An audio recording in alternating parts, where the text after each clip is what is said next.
বিজয় দিবস, বাঙালি জাতির বুক ফুলিয়ে দাঁড়াবার দিন। ছাত্র জনতার অভ্যুত্থানের পর গত অগস্ট মাসে দায়িত্ব নেয়ার পর মহান বিজয় দিবসে জাতির উদ্দেশ্যে ভাষণ দেন প্রধান উপদেষ্টা ডক্টর মোহাম্মদ ইউনূস। ভাষণে তিনি জাতীয় সংসদ নির্বাচনের সম্ভাব্য একটি রূপরেখা তুলে ধরেন।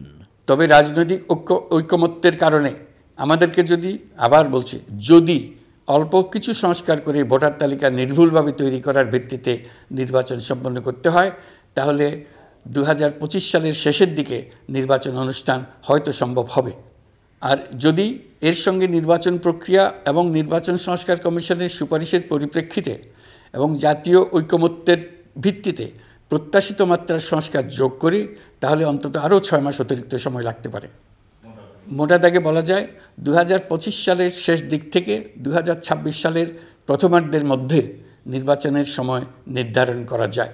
ভাষণে ডক্টর ইউনূস বিভিন্ন সংস্কার কমিশন গঠন এবং এর কার্যক্রম নিয়ে বিভিন্ন তথ্য জাতির সামনে উপস্থাপন করেন। শ্বেতপত্র প্রণয়ন কমিটি তাদের প্রতিবেদনে তুলে ধরেছে যে বার্ষিক উন্নয়ন ব্যয়ের প্রায় অর্ধেক টাকায় লুটপাট হয়েছে।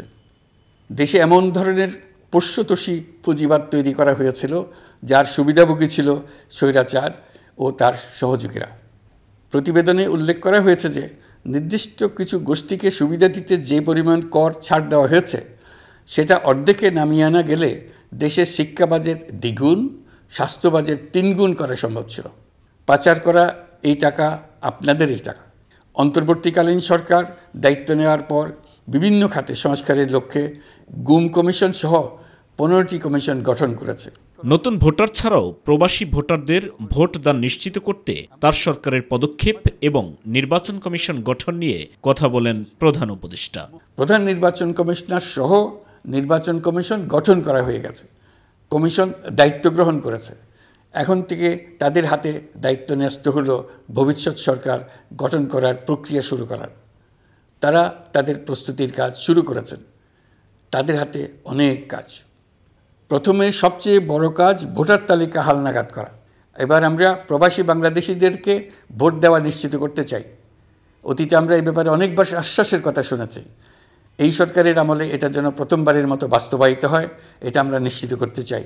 আসন্ন রমজান মাসে পণ্যমূল্য স্বাভাবিক রাখা থেকে শুরু করে অর্থনৈতিক খাতের উন্নয়ন ও অন্যান্য সংস্কারের কথা ভাষণে উল্লেখ করেন প্রধান উপদেষ্টা। আসন্ন রমজানে দ্রব্যমূল্য সহনীয় রাখতে আমরা সবার সহযোগিতা চাই। সাইদুর রহমান আবির, মাই টিভি, ঢাকা। আল্লাহ হাফেজ।